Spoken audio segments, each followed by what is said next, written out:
Shalom, family. Good to see everybody again. Hope you're doing well. Well, we're here to talk about a mansion in DC. Now, I realize DC is not even the South, but slavery was there as well as in the North, you know? And when history is told, unfortunately, it's told and it is very whitewashed. So you get the impression that slavery was mainly in the South and, everything happened in the South. That's how the people around me used to talk when I was growing up. Like, you would think that no slavery happened in the North or in places like Maryland and DC. You know what I mean? And it did. It happened there too. So, it's a lot of disingenuous things told people, or now all of a sudden, for years, they were never ashamed of enslaving our forefathers. Now, suddenly, they are ashamed of it. But I guess it goes to that Bible scripture where they would hang their head in shame. So I guess we're at that point in this judgment. So let's get into it, y'all. I'm going to show you a video and like a mini history lesson on that area. And after I did some research, there was just in this general Kalorama community were all kinds of slaves in there. It was virtually everybody in that community had a slave.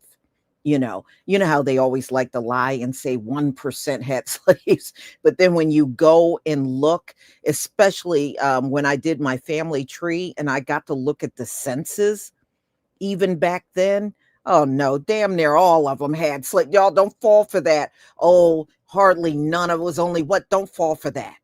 There are ways for you to get a lot of information about how many slaves were in a location, how many people had slaves. Yeah, I mean, the census still exists.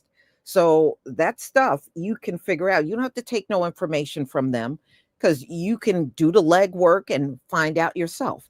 And just like New York, they tried to pull that, oh, hardly nobody had, just a few people.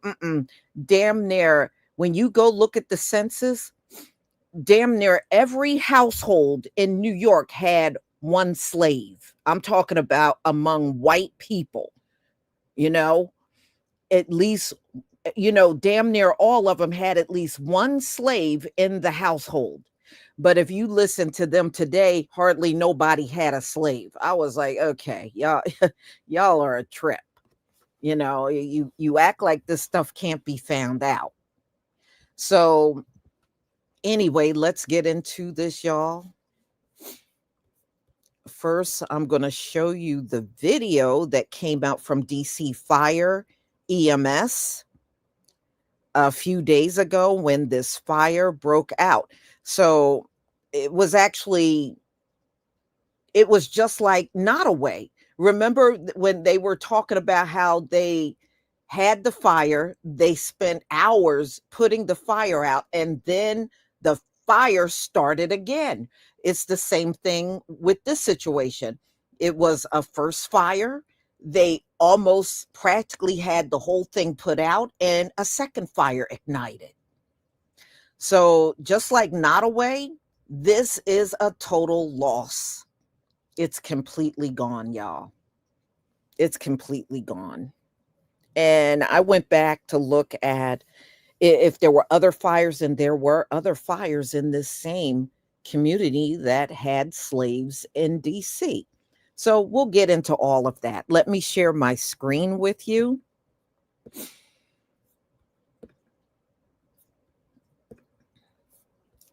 All right. Please give me a 1 if you can see my screen. Give me a 1 if you can see the screen.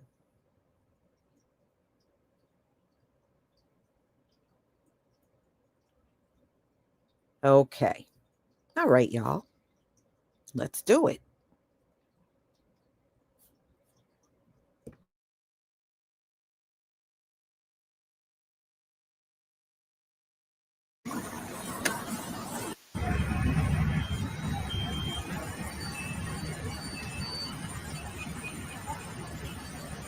operations to Division 2 Special Ops.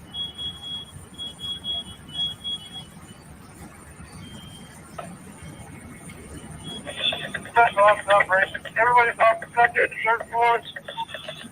Making sure everybody's out of the first and I'm coming out. Okay. Operations to Engine 11. Are you off the second floor? Special David, I'm right out of the Okay. safety to operations. All members are out of the building. Do a final accountability check and go start special operations.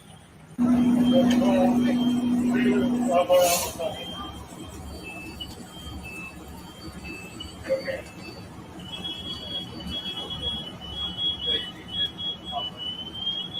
All members are out of the building. Do a final accountability check.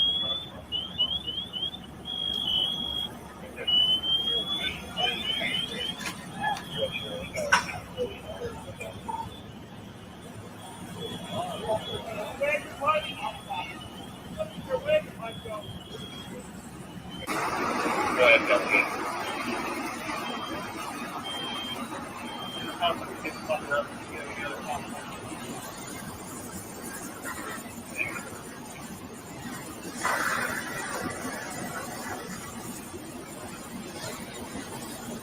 Exposures.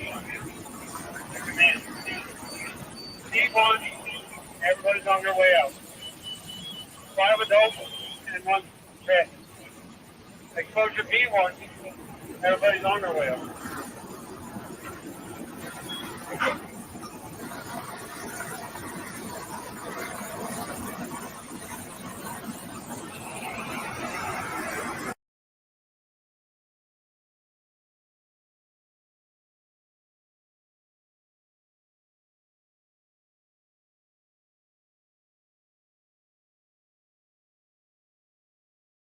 I know they didn't show the entire front of the mansion, but this thing was pretty big. They said this mansion had 30 rooms. So it was pretty sizable, you know? And yes, there's people that live in these mansions even to this very day. So this one burnt down. This one has a history, and we're going to go over that history. So I'm going to stop sharing my screen, and I put together the history ahead of time so that you can hear about this. Let's see if I can hold on one second.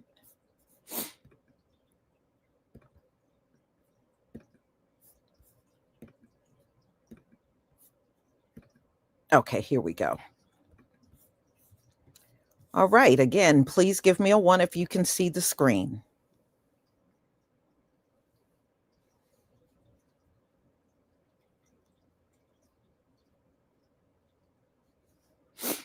Thank you. All right, so let's get started with this part. This part is going to be more about the history. It's going to be about the area and the slaves that were there. And so you'll have a good understanding. All slavery was not on plantations. It was also slaves in households on, small family farms. Businesses also had slaves in DC. So it wasn't just plantations, it went well beyond plantations. Okay.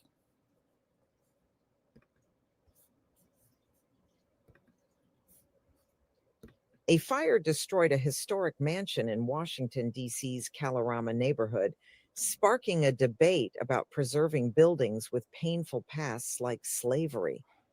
The fire occurred on May 20th, 2025, and the mansion, owned by Navy Secretary John Phelan, was under renovation at the time.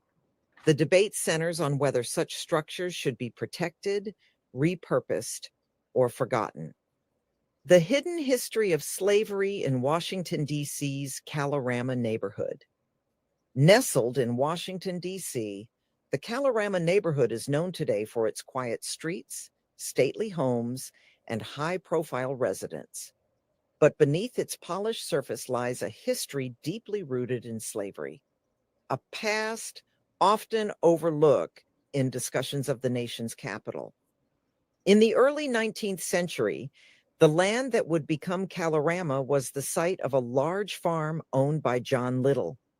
Little operated a successful agricultural enterprise, relying heavily on enslaved labor for farming and cattle operations.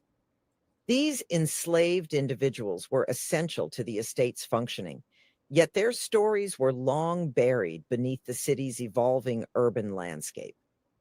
One of the most poignant figures from this period is Hortense Prout, an enslaved woman who lived and worked on John Little's property.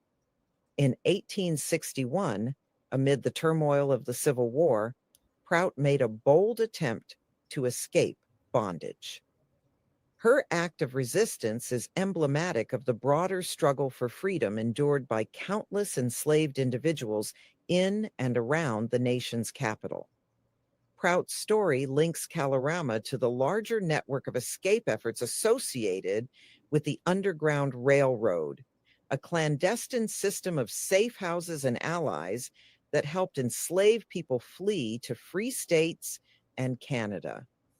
Washington, D.C., while not a Southern state, maintained a robust slave economy until slavery was abolished in the district by the Compensated Emancipation Act of 1862, nearly a year before the Emancipation Proclamation. This law freed over 3,000 enslaved people in the city and was the only example in the United States where former slave owners were compensated by the federal government for the loss of enslaved labor. The transformation of John Little's former estate into Kalorama Park has not erased this past.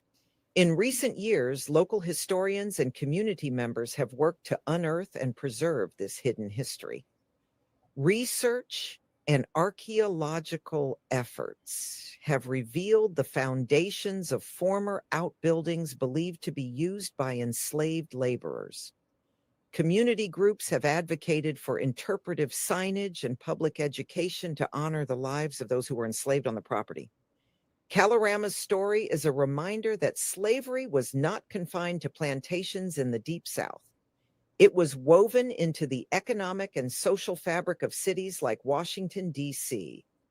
Enslaved people worked in homes, on farms, and in businesses throughout the capital, often in close proximity to the very government that debated their humanity and rights. As efforts to reckon with America's history of slavery continue, neighborhoods like Kalorama challenge us to look deeper, to see the lives and legacies of the enslaved not as footnotes, but as integral parts of the nation's story. The legacy of Hortense Prout and others like her lives on not only in historical records, but in the very soil and streets of the neighborhood that grew from their labor.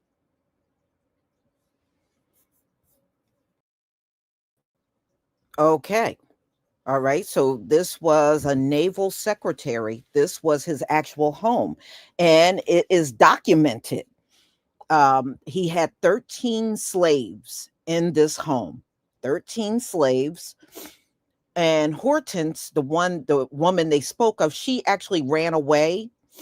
She attempted to run away and she got captured and brought back. But a few years later, they had a different emancipation proclamation ahead of the one that freed the slaves in the South in DC. So she was freed a few years later.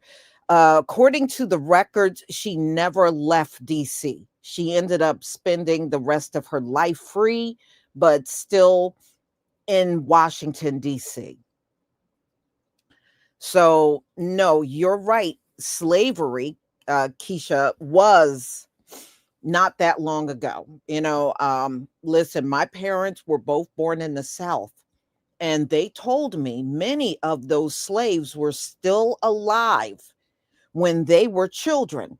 And the elders in the town were the former slaves when they were growing up. And not only did they see them, They knew them. They knew a lot of them that lived around them, you know? And I think the youngest slaves, my dad was telling me, was in their 40s and 50s and 60s. So it really was not that long ago at all. I think some people think it was, and their offsprings were all around in the town. You know, many of the folks that came out of slavery remained in the South. They didn't leave. They just lived out the rest of their lives around the areas they were slaves in. So, y'all, I can't say that I'm sorry to see this place go. And as I said before, I hope there's more that will burn down as we move forward, because there's no need for plantations to be around anymore. And these folks sitting around having these fantasies about slavery, you better have a fantasy about your own slavery, because we're not going back into slavery. So if you need to see that slavery, you better see it within yourself, because you're not going to see it from us. Okay. And that's a fact. So, ladies and gentlemen, this is two gone, complete total loss. So will these places rebuild? No, I don't think so. Mm-mm. I think many of these families that own these structures, because they're still owned by somebody, they'll probably just collect the insurance money and keep it moving. You know, they'll just collect it and keep it moving. Plus, these things, they take time to build. You know, you're not going to build anything like this overnight, even if you had to rebuild. Mm-hmm. Yeah. I mean, a lot of them didn't survive, just like it was saying in another way, they were shocked that that place was still standing, because many of the plantations were lost during the Civil War, and many of them got bombed and they were destroyed. So, yeah, there's still some around. As far as I'm concerned, there's too many still around. They need to go. They need to go. I'm all for it.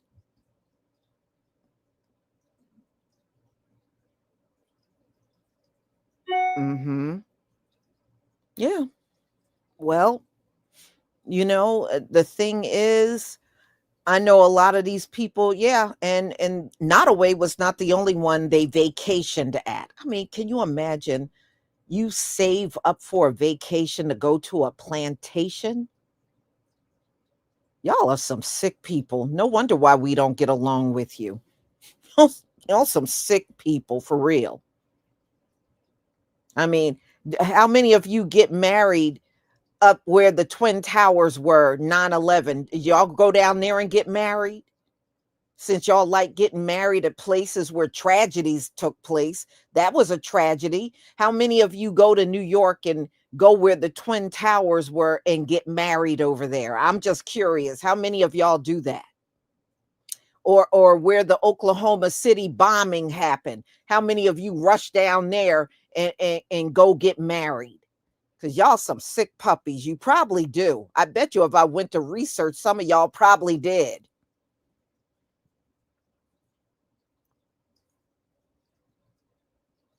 Mm-hmm. Or why don't you get married in North Carolina, where the hurricane wiped out that sundown town? Go there and get married. How come you won't go there and get married? That's in the South. Okay. That town used to have slavery too. You go back and look at the history. Why don't y'all go there where the hurricane wiped out the entire town? Why don't y'all go there and stand and get married?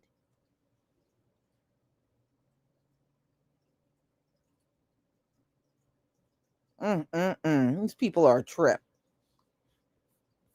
There's plenty of places you can go to and get married where tragedies happened.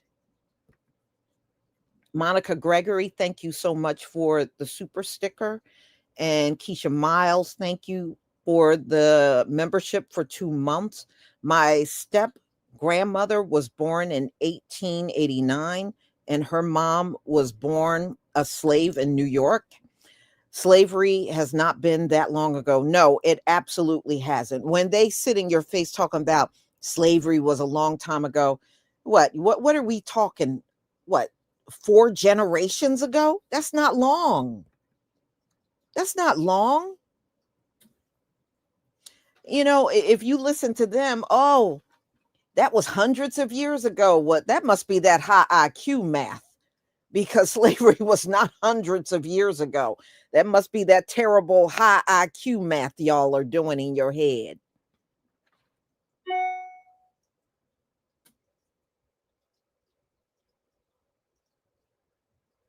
Mm-hmm. I mean, look, Elon blows up rockets every time he launched them down in Texas. Why don't y'all go run down that by that rocket launcher and get married? Go run there. It's nothing but explosions, more explosion than successful launches. Go down there and get married. Or why don't you go? I got another place for you. Go to 3 Mile Island. Y'all remember 3 Mile Island? Why don't y'all go to 3 Mile Island and get married there, since you love tragedies and love getting married around tragedies? That was a tragedy. You can rush down there and get married.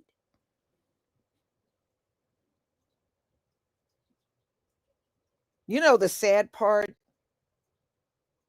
NO2 Revel, they probably do get married at Lake Lanier.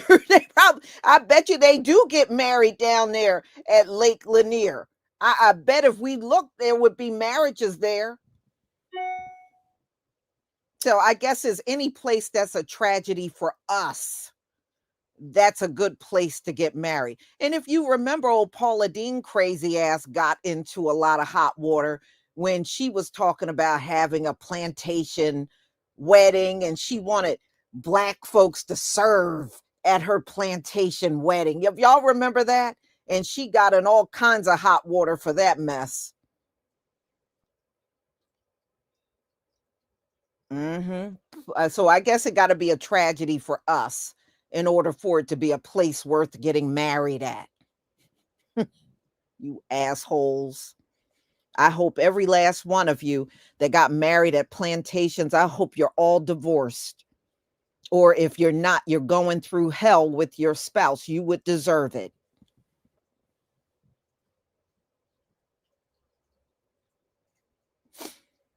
So, y'all, I'm going to go ahead and conclude, because there are a lot of things I have to get done today. And look, if another one burst into flames, we're going to be on here talking about this again. Count on it. Count on it, for real. So y'all, please enjoy the rest of your day. And if something really good comes up, we'll come back again. I don't care if I got to come back a third time. I will do it. Shalom, family.